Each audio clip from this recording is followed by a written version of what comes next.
Clarity बहुत अच्छा नहीं आ रहा है।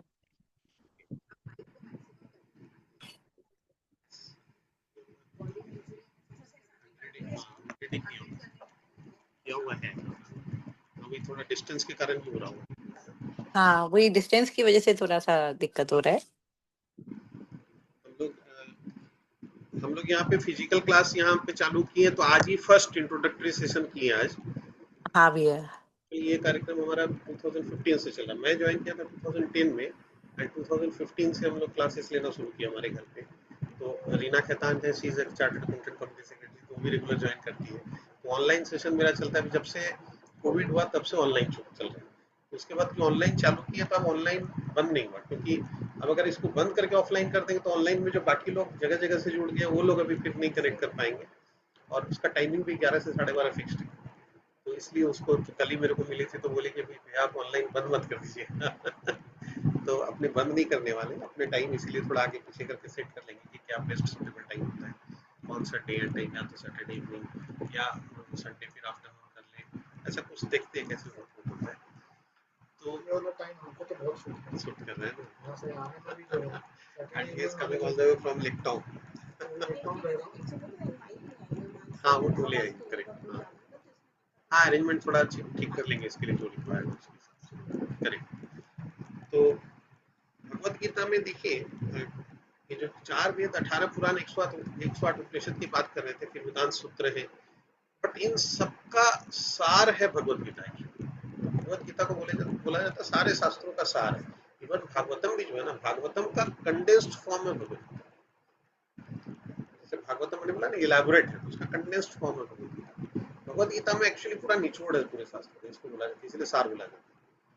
तो ये जो 700 श्लोक है भगवत गीता, इसमें क्या है, कोई आइडिया है? जैसे आपको तो आइडिया है, बाकी लोगों को अगर किसी को आइडिया है कि भगवत गीता में क्या है? आपने भी पढ़ा है ना?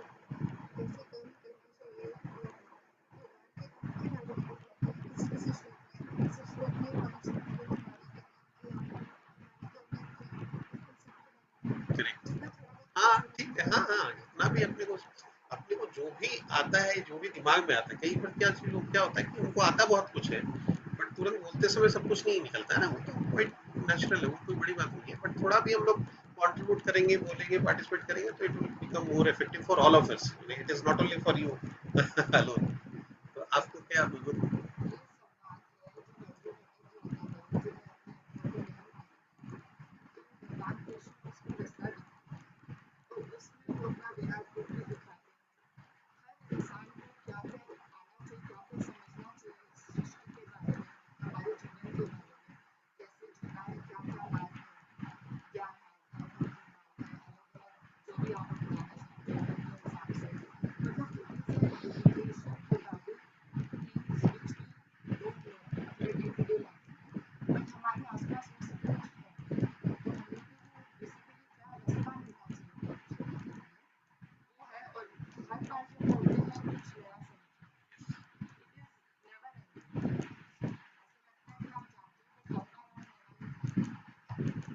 एब्सोल्युटली, मतलब आप जितने लोग भी हैं ना, जैसे रीना खेदान मैंने बोला, इनको भी पूछेंगे। अभी संतोष टिब्रेवाल मैंने ज्वाइन की है, she is from Bangkok, Thailand से ही ज्वाइन की है। तो किसी को भी आप पूछ लीजिए, सबका इंडिविजुअल एक्सपीरियंस जब आप पूछेंगे, व्हेन ही और शी विल शेयर हिज और एक्सपीरियंस, तो पता चलेगा कि वो उनका एक नया पर्सपेक्टिव है, उनका एक डिफरेंट पर्सपेक्टिव। आपको खुद को भी, जैसे आपने बोला ना, आप आज उसी श्लोक को उसी को पढ़ेंगे, आज आप पढ़ेंगे, आपके दिमाग में कुछ और चल रहा है, आप कनेक्ट कर रहे हो, 3 दिन बाद पढ़ोगे तो कुछ और के साथ आप उसको कनेक्ट करोगे, तो ऐसे नए नए डायमेंशन मिलेंगे आपको उसके। तो इसीलिए बोला जाता है कि सार है, मतलब इसकी इतने मीनिंग है, मतलब इट्स नॉट अ सिंपल कि भाई 2 और 2 4 है, इतना सा नहीं है। या हाइड्रोजन और ऑक्सीजन को मिलान 2:1 में मिलाएंगे तो वाटर बनेगा, केवल उतना नहीं है, that is limited to that extent only, उसका और तीसरा कोई मीनिंग नहीं निकलता है। बट यहाँ इसकी इतने तरह के मीनिंग निकलता है, आपकी पूरे लाइफ में हर एंगल का आपको सॉल्यूशंस मिलता है इसमें। मतलब जिससे भी बात करो, जो भी कनेक्टेड होता है, तो वही बोलता है कि अरे मेरे को तो रोज, अच्छा हर आदमी को पूछेंगे, बोले कि मेरे को अपनी इस समस्या का समाधान मिल गया, मेरे को, मैं यहाँ पे फंसी हुई थी इस तरह के प्रॉब्लम्स में, उससे मैं निकल पाई, मेरे को यहाँ से सपोर्ट मिला। तो अल्टीमेटली अगर बेसिक बात करें, नॉर्मल लैंग्वेज में बात करें, भगवत गीता क्या है, तो एज शी राइटली सेड कि भगवत गीता कृष्ण अर्जुन संवाद, conversation between Krishna and Arjun. तो केवल ये कन्वर्सेशन है 700 श्लोक का। तो इसका अगर आप डिवीजन देखेंगे, सबसे पहला श्लोक जो है वो धृतराष्ट्र का है। धर्म क्षेत्रे कुरुक्षेत्रे समवेतायुत्सव मामका पांडवाश्चैत किम कुर्वत संजय। मतलब हम लोग सब बहुत बार सुने हैं ये श्लोक। तो पहला श्लोक है धृतराष्ट्र का। धृतराष्ट्र, ये हम लोगों को बैकग्राउंड थोड़ा पता होगा सबको कि जब कुरुक्षेत्र का युद्ध बैटल होने वाला है, बैटल फील्ड में उधर है, तो यहाँ भगवान धृतराष्ट्र बोले कि मैं तो देख नहीं पाऊंगा अंधा, तो भगवान ने उनको स्पेशल किया, मर्सी किया उनके ऊपर। संजय उनके सेक्रेटरी थे, उनको बोले दिव्य दृष्टि दी भगवान ने कि तुम यहाँ बैठ के देख सकते हो और आंखों देखा हाल सुना सकते हो। तो वो लाइव जैसे हम लोग आज टीवी में देखते हैं, वो लाइव वहां बैठ के देख रहे हैं और धृतराष्ट्र को सुना रहे हैं। तो जो सुनाने के लिए बैठा है, तो पहला श्लोक है, धृतराष्ट्र संजय को पूछ रहा है कि धर्म क्षेत्र कुरुक्षेत्र समवेता युत्सव, मतलब धर्म क्षेत्र कुरुक्षेत्र, कुरुक्षेत्र जो कि धर्म क्षेत्र है, विच इज अ धर्म फील्ड, मतलब धर्म क्षेत्र है कुरुक्षेत्र। कुरुक्षेत्र को यानी कि धार्मिक स्थल माना जाता है, तीर्थ स्थल माना जाता है। तो धर्म क्षेत्र कुरुक्षेत्र में, यानी कि Kurukshetra was not a normal land.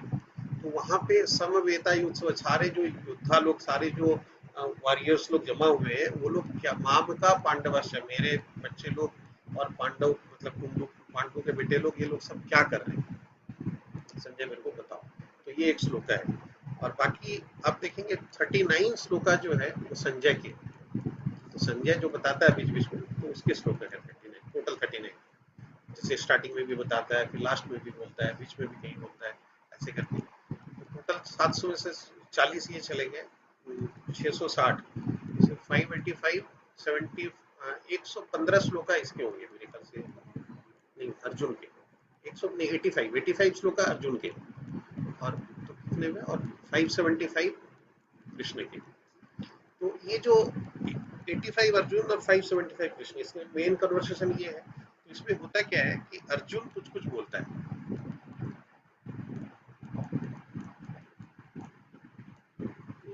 PK Leela ji join किए, भी बहुत सीनियर चार्टर्ड अकाउंटेंट हैं, तो रेगुलर बहुत सालों से करते आ रहे हैं। दीप्ति पंसारी और एक Deepti ji, you are also Deepti, she is also chartered accountant, ये सीएफओ एक कंपनी की। ये मतलब प्रोफेशनल्स लोग काफी है, और नेसेसरी। तो क्या है कि अपने क्या बात करें, ये जो कन्वर्सेशन चल रहा है कृष्ण और अर्जुन के बीच में, इस कन्वर्सेशन में क्या होता है, अर्जुन कृष्ण से कुछ क्वेश्चंस करते हैं। तो स्टार्टिंग जैसे इन्होंने एकदम सही कहा कि भी अर्जुन एक्चुअली थोड़ा डिस्ट्रैक्टेड हो जाता है, उन्होंने कहा कि भटक जाता है।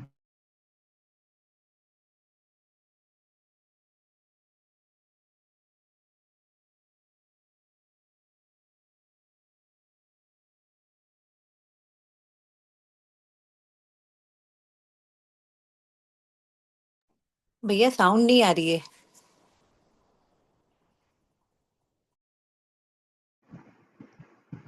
मेरा म्यूट हो गया था कोई कारण से। अब ठीक है भैया। तो अर्जुन, तो बहुत लोग बोलते हैं कि इसका मतलब कृष्ण ने अर्जुन को प्रोवोक किया वार के लिए, युद्ध के लिए, कि तुम जबरदस्ती युद्ध में उसको खींचे, अर्जुन धकेल दिए और इतने लोग मारे गए। तो इसका मतलब that was not desirable, that was not good. ये क्यों किया उन्होंने, बहुत बड़ा गुनाह किया कृष्ण।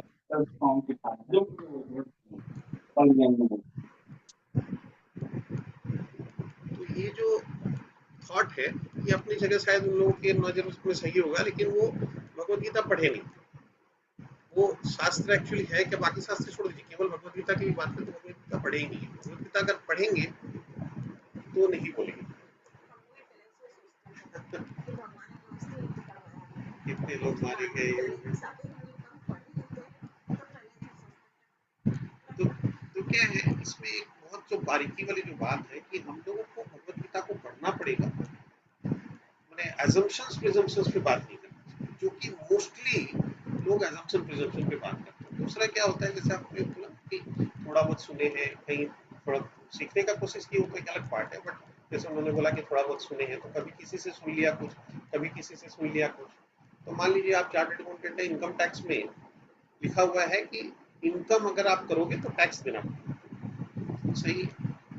तो एक फार्मर क्या इनकम के ऊपर टैक्स देता है? नहीं देता, जब इनकम तो कर रहा है वो। एक आर्टिस्ट है, वो क्या टैक्स दे रहा है? 8 में भी जैसे कुछ कुछ एग्जम्पशंस है ना, तो क्या है कि एक जगह लिखा हुआ है कि टैक्स पे इनकम देना पड़ेगा, that is the basic rule. फिर उसका एक्सेप्शन है ना कि भी अगर आप 2 लाख तक इनकम करोगे या 2.5 लाख तक इनकम करोगे तो आपको नहीं देना है, उससे ऊपर करोगे तो देना है। 5 लाख 2.5 लाख से ऊपर 5 लाख और करोगे तो 10% देना है, ऐसा करके अलग। तो वो जब तक आप नहीं पढ़ोगे तो यू कैन नॉट डिसाइड कि टैक्स देना है कि नहीं देना है। फिर मान लीजिए फार्मर क्यों नहीं दे रहा है, तो एग्रीकल्चरल इनकम के ऊपर एग्जम्पशन है, वो तीसरे किसी सेक्शन में बोला हुआ है। तो ऐसे अलग अलग सेक्शंस में अलग अलग प्रोविजंस हैं, they all complement each other. और अगर आप पूरा नहीं जानोगे तो क्या इनकम टैक्स आप जानते हो, आप कंसल्टेंट बन जाओगे, गड़बड़ हो जाएगा। किसी का कंसल्टेंट बन के अगर एडवाइस करने लगोगे तो पूरा उल्टा पुल्टा जगह पे पहुंचा दोगे। एग्जैक्टली यही है भगवत गीता, कि अगर आप भगवत गीता पूरा नहीं पढ़ोगे या पूरा नहीं सुनोगे, पूरा पढ़ो या सुनो या जैसे भी मतलब जानो, तो पूरा सब्जेक्ट है ये, और ये एक दूसरे को कॉम्प्लीमेंट करता है। कैसे करता है हम लोग उसमें भी आएंगे। तो ये अगर एक पार्ट में केवल देख लोगे और उसको याद करोगे या याद रखोगे तो you will be misguide, I will be misguide.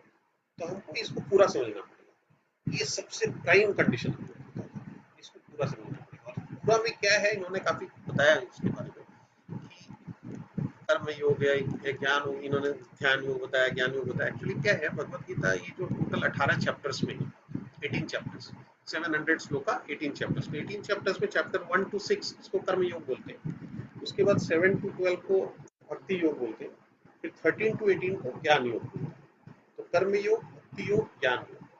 तो कर्म योग में क्या है, सबसे पहला में तो अर्जुन विषाद योग इसको बोलते हैं, यानी कि अर्जुन को विषाद हो जाता है, भटक जाता है। बेसिकली अर्जुन को युद्ध से ये हो जाता है कि नहीं, मेरे को युद्ध नहीं करना। और सेकंड चैप्टर में भगवान पूरी भगवत गीता का ज्ञान अर्जुन को दे देते हैं, पूरा वहीं पे गीता कंप्लीट हो जाती है। थर्ड चैप्टर में आते हैं तो अर्जुन जब भगवत गीता का ज्ञान भगवान का हो जाता है तो अर्जुन उनको कुछ प्रश्न करता है, कुछ डाउट्स अपना रेज करता है। जब डाउट्स रेज करता है तो भगवान उसको क्लैरिफाई करते हैं, डिफ्यूज करते हैं उसका।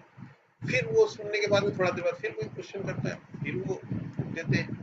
हम लोग क्या करते हैं सेशंस में, आप क्वेश्चन एक पूछोगे, आपके क्वेश्चन को पूछने में 1 मिनट या 1.5 मिनट या 2 मिनट लगता है, और स्पीकर को जब उसका आंसर देना होता है, अगर टाइम है तो पता चलेगा 10 मिनट आंसर देना। फिर कोई और एक और क्वेश्चन किया आधा मिनट, और उसका आंसर में फिर वो 5 मिनट लग जाती है। ऐसे ही तरह से ये कन्वर्सेशन चलता है, ये जो conversation between Krishna and Arjun. तो अर्जुन डाउट्स रेज करता है, कृष्ण उसको डिफ्यूज करके क्लैरिफाई करता है। ऐसे करते करते 17 तक चलता है। फिर 18th में जाके, चैप्टर 18th में जाके भगवान फिर अर्जुन को सीधा बोलते, इंस्ट्रक्शन देते, इंस्ट्रक्शन देते कि क्या करना है अर्जुन को। तो तब वहां पे अर्जुन को बोलते हैं भगवान कि देखो अर्जुन, तुमने जितने भी तुम्हारे डाउट्स थे पूछ लिए तुमने, मैंने सब क्लियर कर दिए। और बोलते हैं ना, और कोई question, any more question that means all doubts are clear, यही बोलते हैं ना हम लोग। तो यही होता है कि भगवान बोलते हैं कि देखो सारे प्रश्न के तुम्हारे मैंने उत्तर दे दिए, तो अब और कोई प्रश्न बचा नहीं है। तो यानी कि तुम्हारे डाउट्स तो मैंने क्लियर कर दिए, अब तुम मेरे से सुनो कि तुमको करना क्या। क्योंकि तुम मेरे परम प्रिय मित्र हो और मेरे परम भक्त हो, मेरे परम सखा हो। तो यानी कि अर्जुन भगवान की साख्य रस में भक्ति करता था, साख्य रस मतलब सखा के रूप में भक्ति करता था। तो बोला कि तुम चूंकि परम प्रिय मित्र हो और सखा हो, इसलिए मैं तुमको ये बोल रहा हूँ कि तुमको क्या करना है। इसका मतलब भगवान ये बोलना चाहते कि उनके जो प्रॉपर भक्त होते हैं उसी को भगवान डायरेक्टली इंस्ट्रक्शन देते हैं, नहीं तो भगवान आके हमको इंस्ट्रक्शन देने वाले नहीं है। हम लोग देखिए बहुत बार हम लोग क्या करते हैं कि अच्छा मंदिर चलोगे, बोलेंगे भी, तो बोलेंगे अरे এখন तो गोविंदो डाकले जाबो। हाँ, बंगाली में बहुत पॉपुलर है गोविंदो डाकले जाओ, मैंने गोविंदो এখন डाके नहीं, मैंने गोविंदो बुलाएगा तब जाएंगे। हम लोग भी बोलते हैं ना भगवान का भी बुलावा नहीं है, वृंदावन चलना है श्वेता जी, हम लोग चल रहे हैं 3 दिन के लिए, अरे अभी तो भगवान का बुलावा नहीं है, जब आएगा तो दिखा देंगे। भगवान का बुलावा हमेशा है, लेकिन हमारी इच्छा नहीं है। तो हम अपनी इच्छा को भगवान के बुलावे पे डाल देते हैं कि भगवान की अभी इच्छा नहीं है, मर्जी नहीं है, इसलिए भगवान की मर्जी तो है लेकिन हम लोग सुनना ही नहीं चाहते। तो हम लोग अपने तरीके से चलते हैं। भगवान एक्चुअली किसी को डायरेक्टली इंस्ट्रक्शन नहीं देते, बट अर्जुन को दिए क्योंकि वो भगवान का परम मित्र था। और अर्जुन को भगवान बोलते हैं कि तुम फाइनली जो है 18.65 और 18.66 जो श्लोक है एकदम अल्टीमेट है भगवत गीता का। वहां पे भगवान बोलते हैं मनमना भव मद्भक्तो मद्याजिमाम नमस्कुरु मामे वश्यसि सत्यम ते प्रतिजाने प्रियवश। मतलब मेरे भक्त बनो, मेरे को नमस्कार करो, मेरी पूजा करो, मैं तुमको सारे पापों से मुक्त करूँ। सर्वधर्मान परित्यज्य मामेकम शरणम व्रज, जिनको बोलते हैं सारे धर्मों का परित्याग करके तुम मेरी शरण में आ जाओ, मैं तुम्हारे सारे पापों को नष्ट करूंगा, डरो मत, एकदम कोई घबराने की जरूरत नहीं। भगवान पूरा फुल एश्योरेंस देते हैं। तो सर्वधर्मान परित्यज्य मतलब धर्म का मतलब क्या होता है, हम लोग उसमें भी आएंगे। सर्वधर्म का मतलब ये नहीं कि तुम हिंदू धर्म छोड़ दो, मुस्लिम धर्म छोड़ दो, वो सब नहीं। धर्म का मतलब वो नहीं है। तो क्या है, हम लोग समझेंगे उसको भी। तो अल्टीमेटली भगवान वहां पे फाइनली अर्जुन को बोलते हैं। तो लेकिन उससे पहले जो बैकग्राउंड में अर्जुन को बोलते हैं, बोले देखो हम लोग कुछ भी करते हैं, कोई भी मिशन होता है हमारा, कोई भी प्रोजेक्ट हम लेते हैं, तो उसको अकम्प्लिश करने के लिए, उसको कंप्लीट करने के लिए 5 एलिमेंट्स होते हैं। तो ये 5 एलिमेंट्स के बिना मिशन कंप्लीट नहीं होता। तो क्या क्या 5 एलिमेंट्स है? पहला है कर्ता, कर्ता यानी करने वाला, डूअर, तो हम करता है। और कर्म क्षेत्र यानी हम जहाँ पे काम करेंगे, तो हमारा कर्म क्षेत्र, चाहे आप प्रोफेशन की बात करो तो सीए का प्रोफेशन हो गया, लार्जर पर्सपेक्टिव से बात करो तो हमारा कर्म क्षेत्र जो है ये प्रकृति है, और इस प्रकृति का रिफ्लेक्शन है हमारा शरीर। बोलते हैं ना, ये प्रकृति जो है पंचभूत से बनी हुई है। क्या क्या है पंचभूत? करेक्ट, पृथ्वी जल अग्नि वायु आकाश, और हमारा शरीर भी यही पंचभूत से बना। तो इसमें और भी एलिमेंट्स हम लोग उसमें भी पाएंगे धीरे धीरे। तो बेसिकली ये पंचभूत से बना हुआ है शरीर। तो इसीलिए प्रकृति, वो जो भौतिक प्रकृति, ये जो निराकार इतनी बड़ी भौतिक प्रकृति है, और ये हमारा शरीर है, ये दोनों ही एक ही है। तो ये हमारा कर्म क्षेत्र है। तो कर्ता, कर्म क्षेत्र, और इंद्रियां, हमारी जो इंद्रियां हैं, इंद्रियों से हम कर्म करते हैं। हाथ पांव, मतलब 5 ज्ञान इंद्रियां हैं, 5 कर्म इंद्रियां हैं। तो 5 ज्ञान इंद्रियां हैं आंख, कान, नासिका, जीवा, त्वचा, और 5 कर्म इंद्रियां हाथ, पांव, मुंह, जनेंद्रिय, और ये, तो ऐसे करके 5। तो ये जो इंद्रियों से हम लोग काम करते हैं, और चेष्टा मतलब हमारी एफर्ट्स, ठीक है। तो कर्ता, कर्म क्षेत्र, इंद्रियां, चेष्टा, ये 4 एलिमेंट्स हो गए। और 5वां एलिमेंट भगवान बोलते हैं मैं हूं, ईश्वर। हम लोग क्या करते हैं कि बोले 4 एलिमेंट्स को तो तुम लगाते हो, 5वां एलिमेंट्स को छोड़ देते हो। मैं अभी एक एग्जांपल याद आ गया, जो इमामी के प्रोजेक्ट के जो प्रोमोटर्स हैं, उसके मेन प्रोमोटर है इमामी, मतलब लीडिंग प्रोमोटर था, है इमामी। तो मैं इमामी में 25 साल से ज्यादा हो गया, मतलब 25 साल से मैं कंसल्टेंट। तो आर एस अग्रवाल जी जो थी इमामी की ग्रुप चेयरमैन, मतलब अभी तो थोड़ा मेमोरी लॉस वगैरह उनका हो गया तो अभी, तो उनके साथ मेरा काफी अच्छा रिलेशन था। तो एक दिन इमामी सिटी यहाँ पे जो प्रोजेक्ट है, 15 साल हो गया होगा, वो जब लॉन्च कर रहे थे, तो उस दिन मैं और ये हम लोग दोनों ही गए थे। तो क्या बेटा, फिर इसको बोलने लग गया कि तुम इसका ध्यान नहीं रखते हो, देखो इसका पेट निकल रहा है, हो रहा है, तो ऐसे करके बोलने लगे। तो फिर बोलने लग गया कि देखो, सब कुछ जरूरी होता है लाइफ में, मतलब कि काम तो है, खाली तुम पैसा कमाने में लगे रहोगे ऐसे नहीं होगा। मेरे को थोड़ा तो बोला, तुम थोड़ा इधर ध्यान दो, शरीर की तरफ भी ध्यान दो, फिर बोला फैमिली की तरफ भी ध्यान दो, तुमको टाइम देता है कि नहीं, इसको कुछ ऐसे करके। तो बोलते बोलते बोले कि नहीं देखो, मैं बोला कि हाँ सर, लाइफ का क्वाड्रेंट, मतलब एक ये है कि क्वाड्रेंट है कि भाई फैमिली, फ्रेंड्स, सोसाइटी और बिजनेस, ये चारों चीज को बराबरी में वेटेज देना चाहिए। तो बोले तुम 5वां स्पिरिचुअलिटी छोड़ दी। आर एस अग्रवाल जी के बाद में बोला तुम स्पिरिचुअलिटी, उसमें स्पिरिचुअलिटी को जोड़ो 5वां, तो उसके बिना नहीं हो। तो ये मैं 15 साल पहले की बात बता रहा हूँ। और मैं उसके बाद इसमें घुसा, तो यहाँ पे आके देखा कि भी वही बात, मैं बहुत बार याद करता हूँ वो बात। लेकिन वो 5 बात, तो एक आदमी, वो उनके लेवल के आदमी जो इस लेवल पे पहुंचे हैं, आप लोगों को मालूम है कि नहीं पता नहीं, उनका बैकग्राउंड मतलब बहुत एकदम डाउन टू अर्थ से शुरू हुआ था। तो he achieved so much in his life in short span. तो इतनी पीक पे पहुंचे, तो वो आदमी भी बोल रहे हैं कि स्पिरिचुअलिटी को मत छोड़ो, उसके बिना नहीं होगा। तो वही भगवान यहाँ पे बोलते हैं अर्जुन को कि मेरे को अगर तुम छोड़ के चलोगे तो नहीं होगा कोई भी प्रोजेक्ट। तो हम लोग कोई भी बड़ा बड़ा कितना प्रोजेक्ट लेते हैं, कितना बड़ा बड़ा प्लान बनाते हैं, लेकिन वो बोलते हैं ना, मैन प्रपोजेस गॉड डिस्पोजेस। तो गॉड डिस्पोजेस, फाइनल डिस्पोजल उनके हाथ में है, और हम लोग उन्हीं को भूल जाते हैं, उनको छोड़ देते हैं। और हम लोग सोचते हैं कि मैं ही सब कुछ कर सकता हूँ, मैं अपनी चेष्टा से सब कुछ कर सकता हूँ। ये जो इस्कॉन मैं बताया ना, इस्कॉन के फाउंडर आचार्य थे श्रील प्रभुपाद। तो प्रभुपाद मतलब क्या, वो तो उनकी टाइटल थी, प्रभुपाद टाइटल दी गई थी। उनका नाम था, वो बंगाल में पैदा हुए थे, बंगाली फैमिली में। उनका नाम था Abhay Charan De. He was born in a Bengali family. यहाँ पे टॉलीगंज में ऐसे उनका जन्म स्थान है, अभी उसमें उसको भी मंदिर बना दिया गया बहुत सुंदर। और हरिसन रोड में रहते थे वो, महात्मा गांधी रोड में। अभय चरण दे मतलब प्रभुपाद जो है वो कितने लोगों पूरा वर्ल्ड घूमे एट हीज एज ऑफ 69, मतलब 70 साल की एज में वो वर्ल्ड टूर करने निकले। वर्ल्ड टूर करने के यहाँ से गए थे अमेरिका प्रचार करने के लिए, यूएस। 1965 की बात है, 1965 में हो गए थे यूएस में प्रचार करने के लिए, भगवत गीता का प्रचार करने। और उनके पास पैसे नहीं थे और बहुत डिफिकल्टी से एक कार्गो शिप में उनको जगह मिली थी और कार्गो शिप में वो गए यहाँ से यूएसए। 40 दिन लगा उनको जाने में। बॉस्टन गए, पहला 39वां दिन बॉस्टन गए और 40वां दिन न्यूयॉर्क में जाके लैंड किए। और उनके पास पॉकेट में 40 रुपया था, 40 रुपीज वो लेके गए थे। और ये हालत था एट हीज एज ऑफ 69 इन 1965। और उसके बाद में बुढ़ापे में जब आदमी रिटायर करके सोचता घर में रहेंगे, उस समय वो निकले अमेरिका गए हैं प्रचार करने के लिए। रास्ते में 3 बार उनको हार्ट अटैक हुआ ship, 3 bar, and he survived.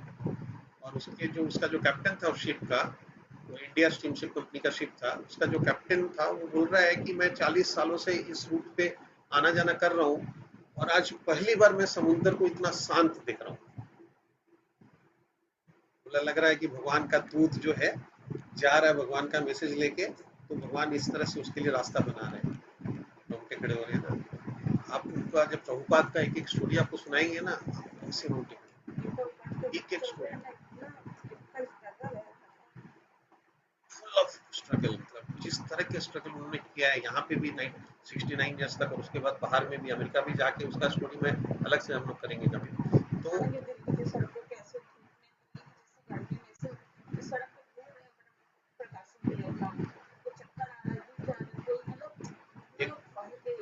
ये बैक टू गॉडेड बोल के एक मैगजीन निकालते थे, बैक टू गॉडेड, पतली से मैगजीन। तो उस समय शायद 10 पैसा मैंने कितना में बेचते थे।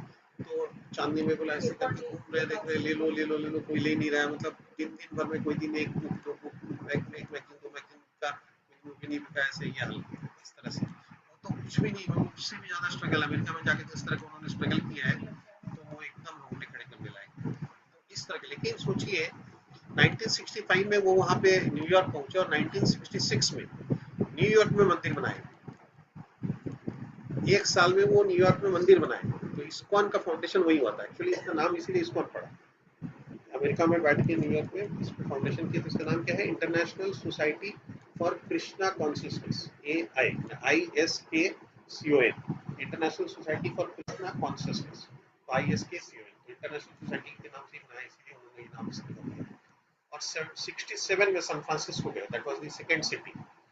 और वहां पे सैन फ्रांसिस्को में जब वो लैंड कर रहे हैं फ्लाइट से, तो वहां का मेयर बैंड के साथ उनका वेलकम कर रहा है और पूरा अखबार में, पूरा मीडिया में कवरेज है उनका। 67 सेकंड ईयर, थर्ड ईयर बोला। और विद इन 11 ईयर्स उन्होंने 14 टाइम्स वर्ल्ड टूर किया है और पूरे विश्व में 108 मंदिर बनवाए। 108 मंदिर कृष्ण, जिसमें जगह जगह पे वो चर्च को खरीद करके मंदिर बनाते हैं। उनकी ये सब स्टोरी। तो क्या अचीवमेंट था? जॉर्ज हैरिसन था यूएस में, यूके में, लंदन में पॉप सिंगर, वर्ल्ड का मोस्ट पॉपुलर पॉप सिंगर था। जॉर्ज हैरिसन के पास इनके 2 चेले गए, जाके उन्होंने जैसे ही बोला कि ऐसे ऐसे हरे कृष्ण, अरे आई नो दिस ट्यून, हरे कृष्ण हरे रामा, ये तो बहुत ही अच्छा है। वो गाया, पूरा वर्ल्ड हरे रामा हरे कृष्ण से ये हो गया, मतलब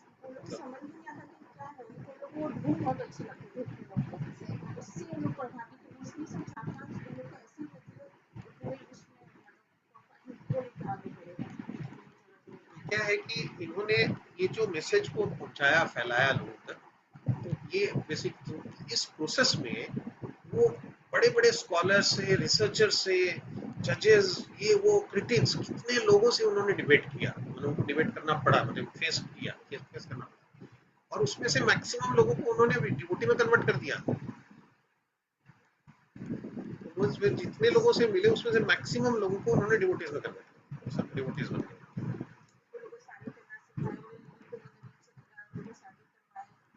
वो तो हिप्पी लोगों का बात कर रही है।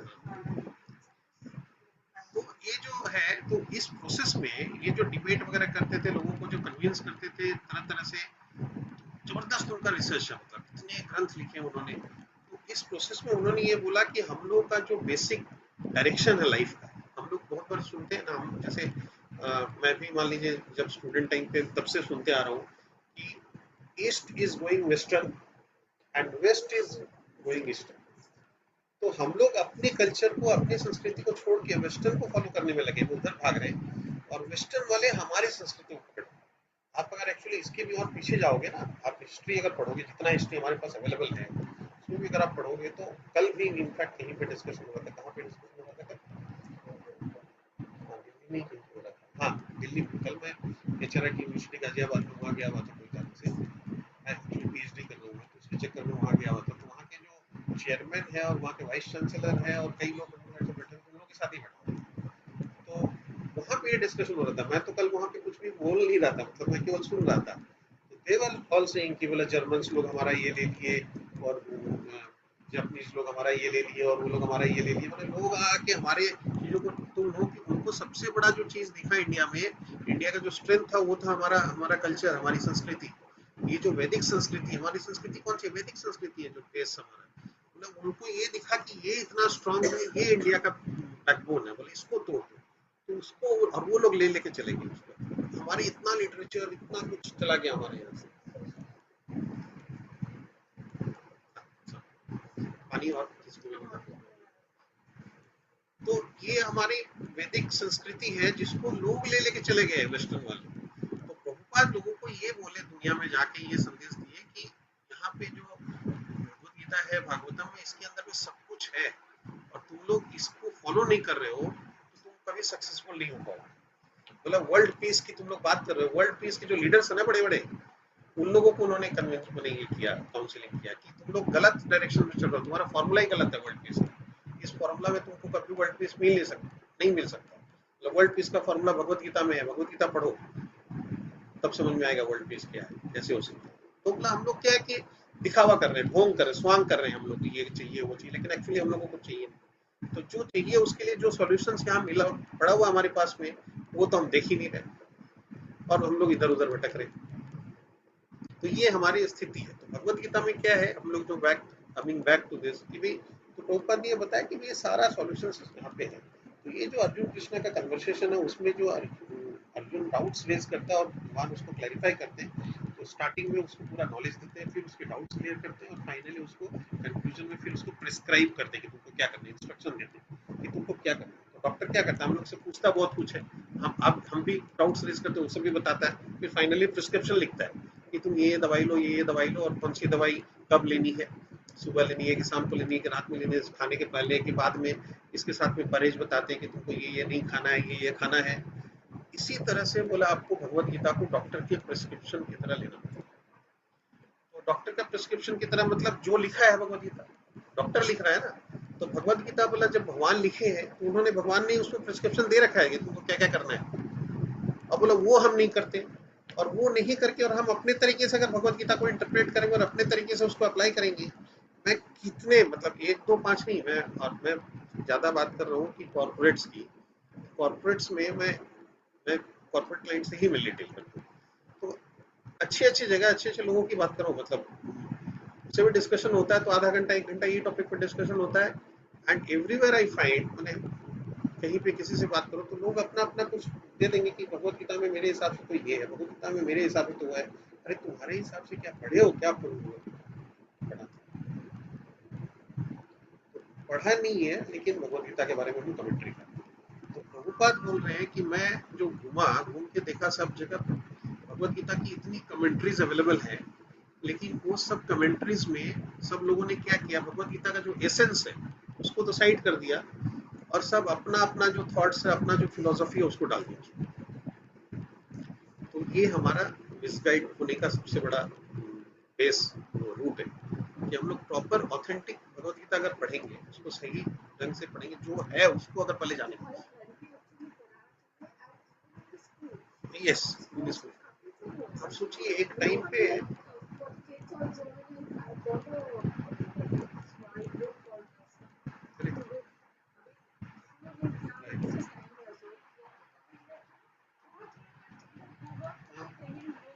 यस, एज आई सेड ना कि किड्स के लिए भी, उसको भी इसी के ऊपर बेस करके मॉड्यूल्स बनाए गए। तो उनको, आप देखिए, आप भी बोल रहे हैं ना कि किड्स को होना चाहिए। मैं आई एम 56, तो 15 साल में मैं क्लास 10 पास करके गांव से आ गया था, तो मतलब 41 ईयर्स बैक। और उससे पहले पहले मेरे को, मैं पूरा भगवान की मतलब कृष्ण की लीलाएं जो है, रामायण है, ये सब मैं सुन चुका हूँ। कहाँ सुना, पढ़ा तो नहीं। मम्मी, एकदम मम्मी के पास, माई पास।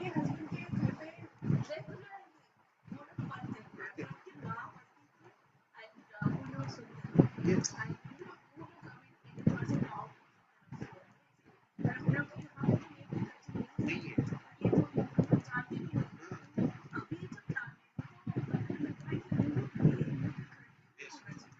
फैमिली में हमारे दादाजी दादी जी रेगुलर गीता पढ़ते थे। हम लोग जाते थे, हम लोग गीता का धोख खा के और आ जाते थे। दादाजी दादी जी जो पढ़ते थे तो वो लोग बोल बोल के नहीं पढ़ते थे, वो लोग डेली लेकिन बैठते थे।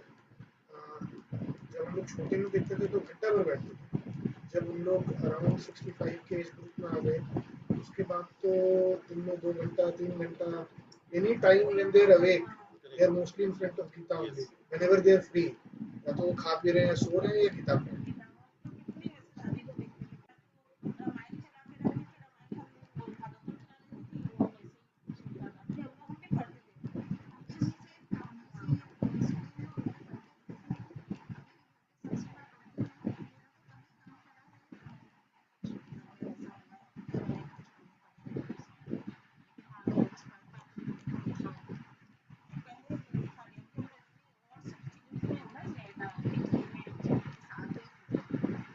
अब देखिए, मैं मेरे दादा दादी को तो देखा नहीं, लेकिन माँ मेरी माँ को खास करके, माँ से ही मैं बचपन से ही देखा हूँ।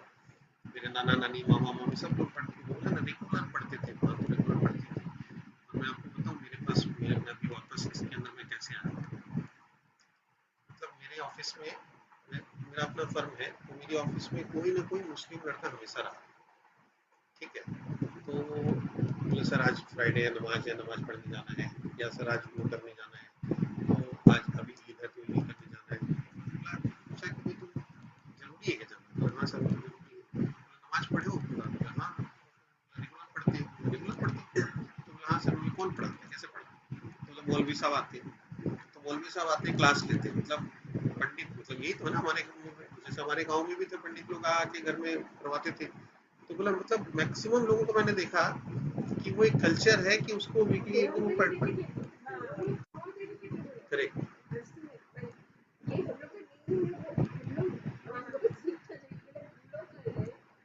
नहीं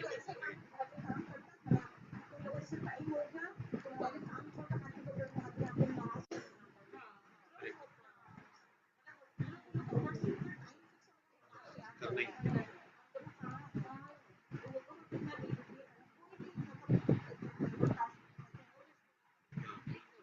मैं सोचता था कि ये लोग इतना रिलीजियसली कर रहे हैं, रेगुलर कर रहे हैं, तो मेरे बच्चे कैसे करेंगे, उनको वो कैसे सीखेंगे, मैं ये सोचता था। तो मैं देखा, मैं तो बचपन में माँ से सुना हूँ, मैं पढ़ा भी हूँ, पढ़ती थी माँ भी पढ़ती, मैं भी पढ़ता था साथ साथ में, लेकिन मेरे बच्चे कैसे करेंगे, मैं तो उसको कभी सिखाता नहीं हूँ, मैं तो कभी उसको लेके बैठता ही नहीं हूँ। तो फिर मैं सोचता था अगर मेरे को भी बैठना है बच्चे को लेके, उसको अगर पढ़ना है, तो मेरे को खुद को तो पढ़ना पड़ेगा। तो अगर मेरे को खुद को पढ़ना पड़ेगा तो कहाँ पढ़े, तो फिर बोला कि मैं पढ़ के समझ में नहीं आ रहा। तो मेरे ऑफिस में एक लड़का था, दिनेश लोहिया, चार्टर्ड अकाउंटेंट था। वो डीवी देसाई से आर्टिकलशिप करके आया था, उसके बाद मेरे यहाँ ज्वाइन किया, क्वालिफाइड पोस्ट क्वालिफिकेशन। तो वो मैं देखता था कि वो ये सब चीज में था, तो मैं कभी उतना सीरियसली लिया नहीं। फिर मेरे को अचानक से वो बोला कि सर मेरे को जॉब छोड़ना है। क्यों? तो बोला एक्चुअली मेरे, तब मेरे को बताया कि ऐसे मेरा यहाँ के शाम को कुछ शेड्यूल्स रहता है, और वो ऑलरेडी इनिशिएटेड था, मतलब दीक्षा लिया हुआ था। तो बोला मेरा जाके वो कुछ कंपल्सन है, वो सब करना ही पड़ता है, यहाँ लेट हो जाता है तो फिर मैं कर नहीं पाता हूँ। तो बोला क्या करते हो? तो मैं उससे पूछा, तो बोला कि ऐसे ऐसे कुछ कुछ कमिटमेंट है, चैंटिंग करना है, कुछ पढ़ना है, ये करना है। तो बोला इतना कुछ कर रही है? तो मैं बोला यार, तो बोला हाँ सर, मैं तो मेरे घर में तो मम्मी हम लोग सभी का यही है। और वो सरप्राइज उसकी ऐसा है, मतलब ऐसे फैमिली। तो मैं बोला भाई मेरे को भी सीखना है, भगवत गीता पढ़ना है, तो कोई चांस कोई क्लास व्लास हो तो बताना। बोला हाँ सर जरूर बताएंगे। तो 2-3 साल मेरे साथ काम किया, उसके बाद चला गया। फिर बाद में हालांकि चीचा का मैनेजर बन गया था, और अभी तो वो full time whole time last 5-7 साल से या 10 साल हो गया होगा, 10 साल से ज्यादा ही, वो मायापुर में फुल टाइम डेडिकेटेड, मतलब फुल्ली मायापुर में ही डिवोटेड है, वहीं रहता है आश्रम में, और वहीं सेवा देता है। बीच में 2-3 साल वृंदावन था, अभी वापस मायापुर में। मायापुर में जो बड़ा वाला मंदिर बन रहा है उसका सीएफओ वही है, टेम्पल ऑफ द चार्टर्ड। तो उसको मैं बोला कि कुछ क्लास होना वो तो बताना, तो बोला हाँ सर ठीक है। उसके बाद एक दिन मेरे को फोन किया कि सर ऐसे सैटरडे से क्लास स्टार्ट हो रहा है गुरु सैदर रोड में, तो आप आ जाइएगा। तो वहाँ से मैं जाना शुरू किया तो देखा भक्ति शास्त्री का कोर्स हो रहा था, मेरे को उस समय पता नहीं था। वहाँ से मेरे को पता चला धीरे धीरे मैं इसके अंदर, यार ये तो इतना इंटरेस्टिंग है और मैं रेगुलर जाने लगे। आ जाओ हरे कृष्णा हरे कृष्णा। बैठो बैठो बैठो, अरे इधर आ जा संदीप, इधर आ जा।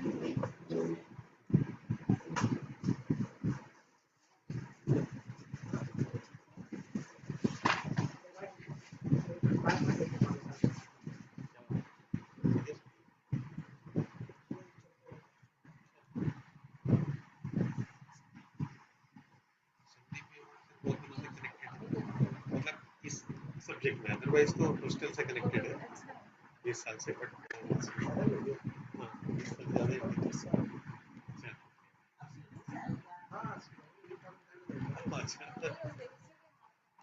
हाँ वही मैं देख रहा हूँ। इधर आ जाना।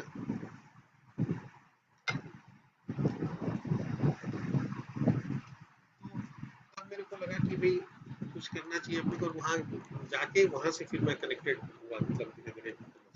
तो मेरे को भी लगा कि इसका बहुत जरूरत है। मैं ये खाली इसलिए बोलना चाह रहा हूँ कि इसका इतना नीड है। और हिंदुइज्म और मैंने इस्लाम और क्रिश्चियनिज्म ये सब कुछ नहीं है यहाँ पे वैदिक स्क्रिप्चर। ये तो मैं केवल एक एग्जांपल लिया कि मुस्लिम लड़के लोग वो अगर इतने रिलीजियस हैं, हम लोग क्यों नहीं हो सकते। तो हर एक को होना चाहिए। एंड इसमें कोई डिवीजन नहीं है, ये तो यूनिवर्सल है। जो भगवत गीता है this is equally applicable for everyone in the world, in the universe actually. तो अपने बाकी ग्रहों का तो पता नहीं है, लेकिन यहाँ पे तो जितने लोग हैं सबके लिए एप्लीकेबल है।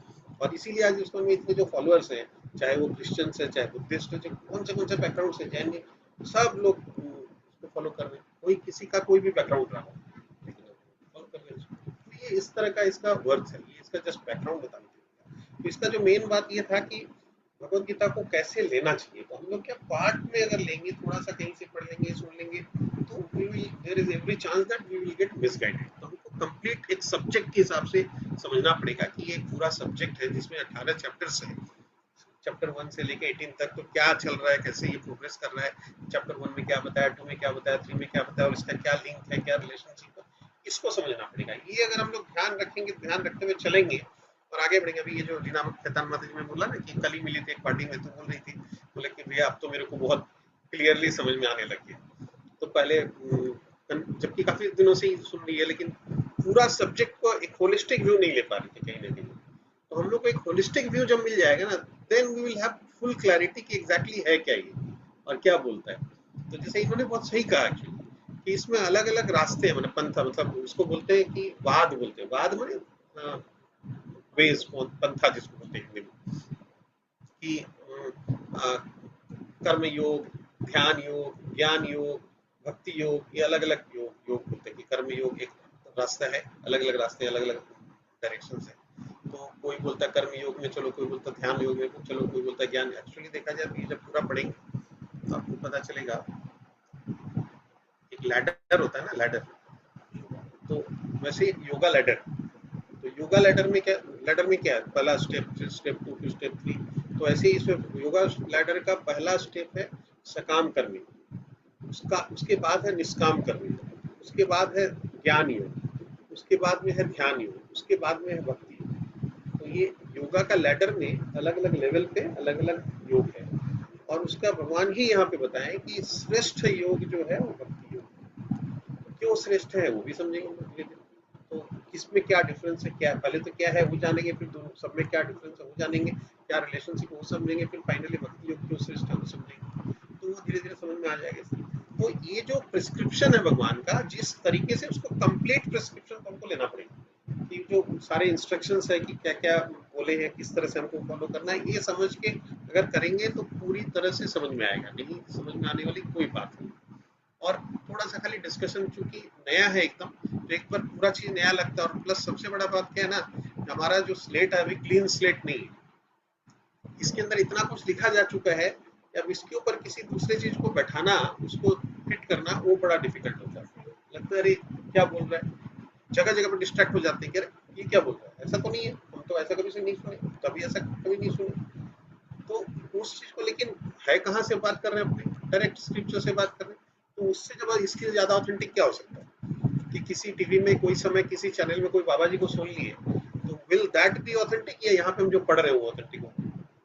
तो जो डायरेक्टली हम शास्त्र से, मतलब बोला ना हॉर्सेस माउथ, हम जो शास्त्र से डायरेक्ट पढ़ेंगे और उसको भी जो सिस्टमेटिक ढंग से पढ़ेंगे उसको जब पूरा, तो आप देखो कि सारा चीज कनेक्टेड है। मैं एक और एग्जांपल आपको अपना लाइफ एक्सपीरियंस शेयर कर रहा हूँ, मतलब अपना इस पर्टिकुलर में मैं जब स्टार्ट किया था ना, तो अशोक अग्रवाल जी है चार्टर्ड अकाउंटेंट, वो हमारे गुरु है समझ लीजिए। Is a by qualification is a chartered accountant. आज से 25-30 साल पहले he was president of Goodcraft limited, जो बिरला की कंपनी थी, उसके प्रेसिडेंट थे। वहां से छोड़ के उससे पहले स्टॉक मार्केट में, शेयर बाजार में सीआर बंसाली, विनोद वैद का आप लोग नाम अगर सुने हो, तो उनका मैंने उन लोगों के साथ भी उनका रेगुलर का ये था, उसी लेवल पे काम करते थे। और अभी वो पूरी तरह से डिवोटेड है और ब्राह्मण दीक्षा भी हो चुकी है उनकी। और यहाँ पे आप लोग देखेंगे एशिया पैसिफिक मार्बल बोल के मार्बल टाइल्स वो उन्हीं का है, he is the owner of. तो वो हमारे गुरु हैं, तो उनके यहाँ उनके क्लास सॉल्ट लेक में डीएल 77 में रहते हैं, उनके यहाँ पे जाते थे हम क्लास में। तो और भी काफी प्रोफेशनल्स लोग थे, कई अलग अलग बैकग्राउंड से थे। एक डीजी पुलिस थे वहाँ पे, डीआईजी पुलिस, हाँ, फिर बैंक के 3-4 बैंक के रीजनल मैनेजर्स, मतलब रीजनल मैनेजर वो लोग थे, ऐसे काफी अलग अलग बैकग्राउंड के लोग थे। तो मेरे को थोड़ा आता था कुछ भी बात बात कुछ क्वेश्चन करना, तो भी ऐसा बोला हुआ है तो इसका मतलब तो ये होता है, फिर ऐसा क्यों नहीं, वैसा क्यों नहीं, इतने तरह के क्वेश्चन। तो मेरे को सब लोग बोलते थे यार तुम्हारा कितना क्वेश्चन होता है, हम लोग इतने क्वेश्चन से नहीं होते हम लोग समझ में नहीं आता। बट फिर बोला लेकिन अच्छा है कि तुम्हारे इतने क्वेश्चन होते हैं, हम लोगों को भी थोड़ा और क्लैरिटी मिल जाता है। और जो मंदिर से या और जो सीनियर ब्रह्मचारी डिप्टी लोग आते थे, कोई भी किसी का कोई भी सेशन होता था, हमेशा कोई ना कोई आते रहते थे। किसी का भी कोई सेशन होता था तो वो जैसे ही खत्म करते थे कथा, किसी का कोई प्रश्न हो तो तुरंत मेरे तरफ सब देखते थे कि ये कोई क्वेश्चन करेगा तो इतने क्वेश्चन होते थे मेरे। और ऑनेस्टली आज ये पोजीशन है कि अब कोई कथा होती है, मेरे कोई प्रश्न नहीं, क्लैरिफाइड हो गए। क्या है कि ये जो पूरा सब्जेक्ट पढ़ने से अब चीजों को कनेक्ट करके देखने लग गए, समझ में आने लग गया कि ये कहाँ से कनेक्टेड है, वो कहाँ से कनेक्टेड है, ये बात यहाँ पे क्यों आ रही है। तो why I am saying this कि सारा चीज ना बहुत लॉजिकल है, बहुत लॉजिकली सारा चीज एक्सप्लेन किया हुआ। तुम देखो कि भगवत गीता का आप डिस्कशन करोगे तो वहाँ भागवतम का और चैतन्य चरितामृत का और उसका रेफरेंस आएगा, पुराण का रेफरेंस आएगा, उपनिषद का रेफरेंस आएगा। भागवत पढ़ोगे तो वहाँ जगह जगह भगवत गीता का रेफरेंस आएगा, जगह जगह मतलब।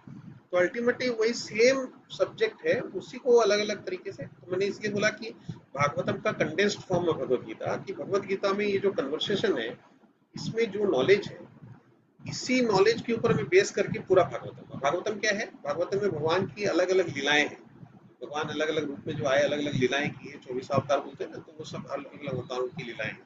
तो उन सब लीलाओं में क्या होता है, मान लीजिए रामायण ये सिर्फ फर्क है, तो रामायण में क्या होता है कि भगवान मर्यादा पुरुषोत्तम राम के रूप में एक्ट करते हुए, और वो जो कुछ भी बोलते हैं, या राजा दशरथ का कोई भी बात में वो जिस तरह से रिएक्ट करते हैं, या राजा जनक जो थे उनको जब बीच में बैठाया गया राम भरत का, जब ये हो रहा था कि चलिए वापस हम नहीं जाएंगे वहां पे, तो राजा जनक जो बोलते हैं, ये सारी जो बातें हैं ना, ये सब आप देखेंगे भगवत गीता के माध्यम। तो दैट मीन्स व्हाट कि अल्टीमेटली जैसे मान लीजिए आप देखेंगे भागवतम में एक जगह पे शिव पार्वती का कन्वर्सेशन, शिव पार्वती क्या बोल रहे हैं भगवान के बारे में, कुछ बात कर रहे हैं कि वो एक युद्ध होने वाला था, उसमें जब सब लोग जा रहे थे, ऐसा करते हैं, अलग अलग जगह पे अलग अलग वो है। तो वो सब जो है भगवत गीता के ऊपर बेस्ड है, तो सारा जो उन लोग का कन्वर्सेशन है, जो कुछ भी वो करते हैं या बोलते हैं, वो सब बेस्ड ऑन भगवत गीता। तो इसलिए बोले Bhagavad Gita is the condensed form of it.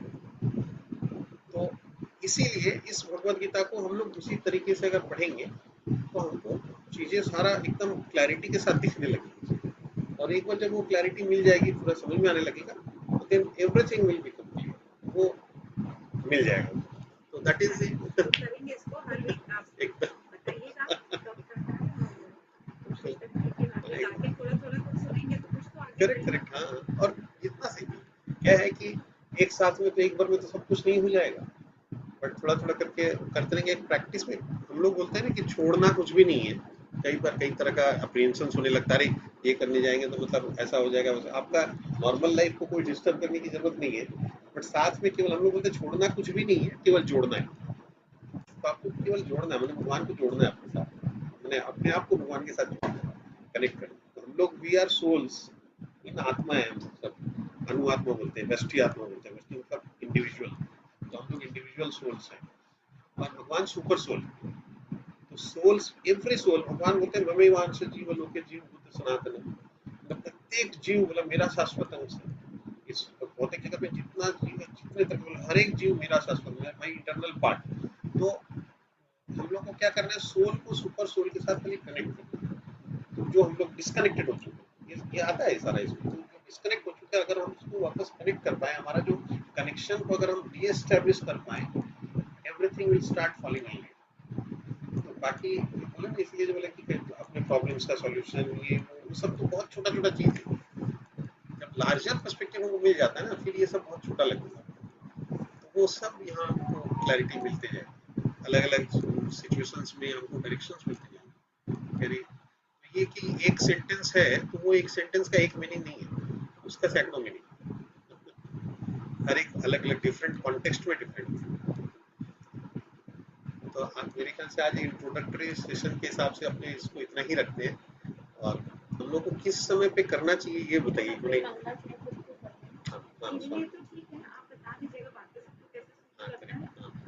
Group में भी हम लोग देख रहे थे भाई, नेचुरली कोई बोलता है कि सैटरडे करो, कोई बोलता है संडे करो, कोई बोलता है मॉर्निंग में करो, कोई बोलता है आफ्टरनून में करो। तो अपने को फिर वो हाइब्रिड में इसका स्पीकर और सब वगैरह अरेंज करके करना पड़ेगा।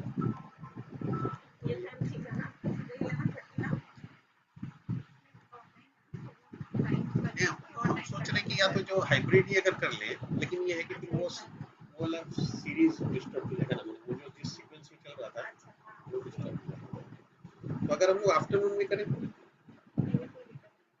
आफ्टरनून में आप लोग को शूट करेंगे। नहीं, अपने ऑफलाइन ही करेंगे ना। हाँ, अपने लोग तो मैक्सिमम यहाँ पे तो ऑफलाइन ही करेंगे। वही बोलो, आफ्टरनून में मान लीजिए कि अगर करें तो कितना, 3 बजे या 4 बजे।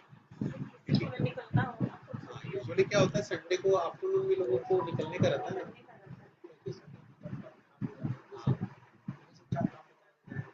हाँ, नेचुरली सभी को ये रहता है ना।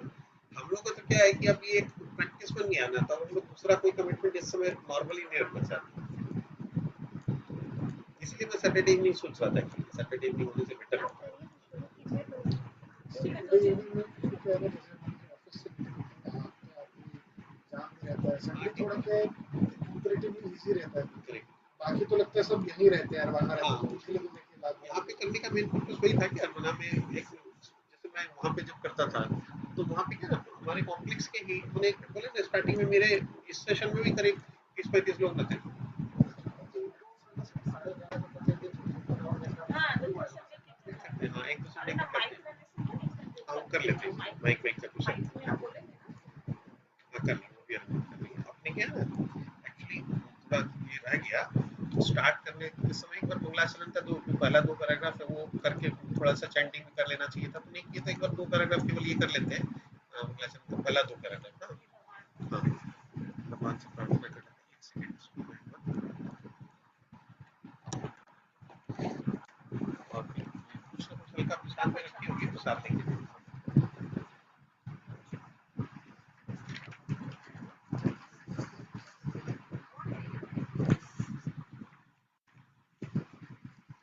श्री गुरु का नाम है ना, और श्री प्रभुपाद के नाम है, वो हम करेंगे।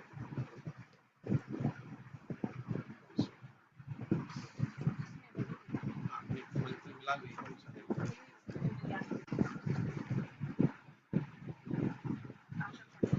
निवेश से होने वाली। ओम अज्ञानतिमिरान्धस्य ज्ञानाञ्जनशलाकया चक्षुरुन्मीलितं येन तस्मै श्रीगुरुवे नमः।